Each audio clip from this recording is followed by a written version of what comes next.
Greetings, Game Master Player here with another Dungeon Master vlog. Now, I've noticed that, like, I've been looking over my stuff for my characters, the players and their characters, I say my characters, in the game and such like that, and I've decided, like I was telling you about, I had previous story arcs, and I've made a few changes, of course, because it's gotta be dynamic, to try to fast-track story in a way that the players don't have to focus on it, because, you know, I've got, what, we play between, like, you know, 9 o'clock and 2 o'clock in the morning. 9 o'clock at night, 2 o'clock in the morning. We sometimes don't get started till 10 or 11, depending, you know, and it's just, it's a long night. People don't want to sit and focus on story. They really don't, and figure stuff out. People are tired. So, what I've been doing is I'm looking at ways to fast-track story pieces here and there. Just little bits. Not a whole lot, just little bits here and there. And I've gotten a few of them, I think pretty much down. Like, I remember talking about how the previous two adventuring groups were lost, and that it was generations ago, and etc., etc. Well, come to find out that the previous two adventuring groups were not generations ago necessarily, because one of the characters' parents was in the last group, and that group disappeared. Well, that hasn't been generations, and the group before it, which was another generation ago, basically, was lost. But the way it was perceived by everyone was that it's been a very long time since there's been an adventuring party, as opposed to, oh no, it was only, like, you know, 15, 20 years ago, that was it. So, certain pieces of information have been disseminated to the group where they don't quite, they're learning that they haven't been really lied to, just kind of misled. So, and it's kind of fun, but I'm going to focus on a little bit more of the story elements of this development and how that's going to play out. Also, how everything's going to alter and change as time goes on. So, because what's been happening is that, again, like I said, the players have been working on getting all of this information and all of this data and all of these things that they've been working on grabbing, and it's just been a train wreck for them in so many ways, because they gather this information and they're learning bits and pieces more about this puzzle that they are actually quite clueless about. Because what's happened is that this adventuring group that, you know, the players are currently in has found that there's another group that predates their organization, that has a similar logo and everything else. Well, what they're going to find out is that this logo is a guild from the original kingdom, and the Adventuring Guild is an offshoot of it, except for their less than noble pursuits that this previous guild had. So, the idea is to basically focus on getting the party all, you know, they're kind of paranoid right now. I want them to be kind of paranoid, but they're learning that it's possible that the people in charge may not know exactly what's going on either. They may have been misled as well. So that adds another dynamic into this whole aspect of what's been going on, and that, I think, is going to be very, very helpful as well. They're really going to focus on the fact that, oh crap, maybe we're not the, you know, our people aren't necessarily the problem either. Maybe there's a higher power that's been manipulating information and things like that. That's totally possible. So, and some of these other powers, like there's this giant that they trade with, or the community trades with, such like that, who is a very powerful person. He is also part of the problem, because he's been assisting other part members to create places to hide, to, you know, hide the guild's history, to help alter the guild's history. So, because the guild's been very I can't say watered down, but the history has been technically very watered down, been very, very changed. So, but they've been very careful to not change certain facts, because information that's already been out, you can't change some of it, but you can alter the perception of said information. So, for example, there hasn't been an adventuring party, that's been around in generations, right? Because the last two did disappear, so they haven't been around, right? So, again, it's just a small manipulation of information to mislead people and such. Because the last two adventuring parties were off the books parties. They were not public ones. They were not. So the people have not had a public adventuring party in a very long time. They haven't had anybody to look up to as heroes and such like that. But the reason is because there's been issues within, the information and such. Because what's happening is that the adventuring parties have started to find out too much about the history of the guild. So they started to do off the books things so they can piece it all together without without getting whoever's causing the issues, whoever started the problem, basically. So that's what they're focusing on, is they're focusing on the fact that they've got these people that they depend upon, and they don't know who's a bad guy, who's a good guy. So there's some intrigue. Come to find out that when the group's going to eventually find out is that the Master Wizard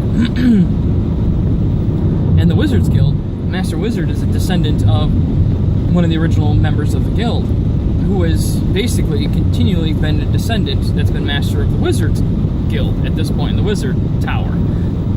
So the main mage teaching all the other wizards, all the other spellcasters, kind of a thing, happens to be one of the major manipulators. So even though he plays it very benign, and the current wizard, who has never ever been, he wasn't kind of an adventurer, but not. He never went out adventuring because he didn't have the stamina for it. He didn't have the constitution to do it. So he did all of his things through research. Well, that's only partially true. So he leveled up and gained more power, not just through research, but through going to certain locations and places and working with others to, secretively, to try to hide history and try to cover things up a little bit more and try to, take care of some details. Also, since the nature of his spellcasting, he can charm people, change his look, and that kind of stuff. So he's basically been going around impersonating others and such like that. So he is the master manipulator. Unfortunately, he's also a coward in so many ways. He really is a coward. That part is actually true.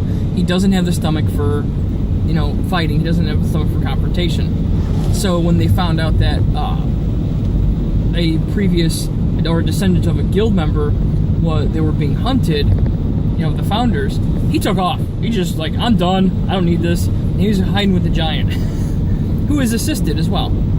And now the reason why they're changing the history is because the original guild that started this whole process, which they've seen logos for and the players are becoming very suspicious about, come to find out is, in all actuality, the descendants of the guild were actually members of this other one.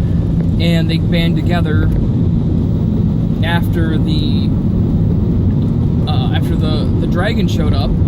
They banded together to form a new organization, except it was a 50-50, not quite a 50-50, there was a split.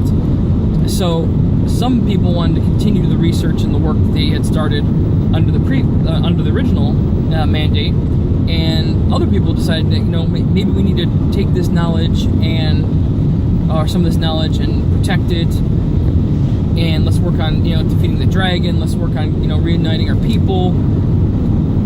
And what happened is that because the original people, the original guild that was there was not very morally decisive. They were very morally loose. So, for the good of the kingdom, and things like that. But ultimately, a lot of the things that the best part is ultimately a lot of things they did actually caused part of the downfall of the kingdom, but they don't know this. So what happened is that several members were put under watch. A couple of them got away, never to be seen or heard from again. What happened is that they created their own small secret society to attempt to continue the research and or reconnect with the original guild. Now, the continuing research members died a long time ago. That little offshoot secret society is gone. What's left were a few stalwart,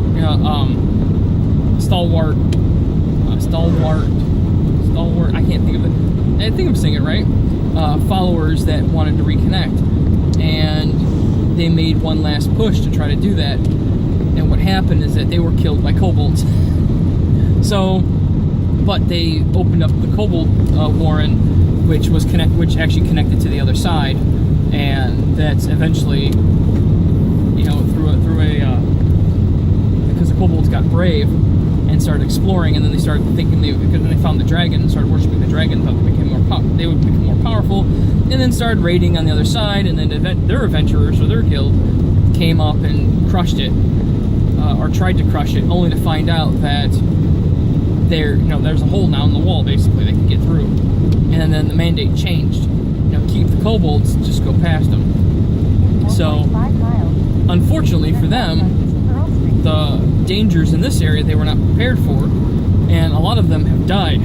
So there's only 2 members left of that adventuring party. One is a wizard, and the other one's a sorcerer. The sorcerer is a dragonborn, and is right now with the kobolds. As a messenger of the god, basically. So, working that angle. So the kobolds are kind of on their side. And the other one is a wizard who is just power hungry as can be. Maddeningly power hungry. Maddeningly power hungry nut job. And what's going on is that he's been keeping spell books. So he's been learning new spells, and he's trying to create a flesh golem, learning how to create a flesh golem. Because he's got this fetish with lightning, so he can heal his flesh golem. And he's an evoker. So I'm making him just kind of a crazy nut job. So what's going to happen is that they're going to eventually find him and have to take him out. He's going to try to run away though. So the next adventure the players are in, they're going to find another. Currently they're in a goblin warren that is actually just a prison for the original goblin chief that was usurped by this wizard. The goblin chief's going to try to make a deal with them to not kill everybody, basically, but if the players listen. But so they can sneak in kind of the back way and face off with the wizard direct.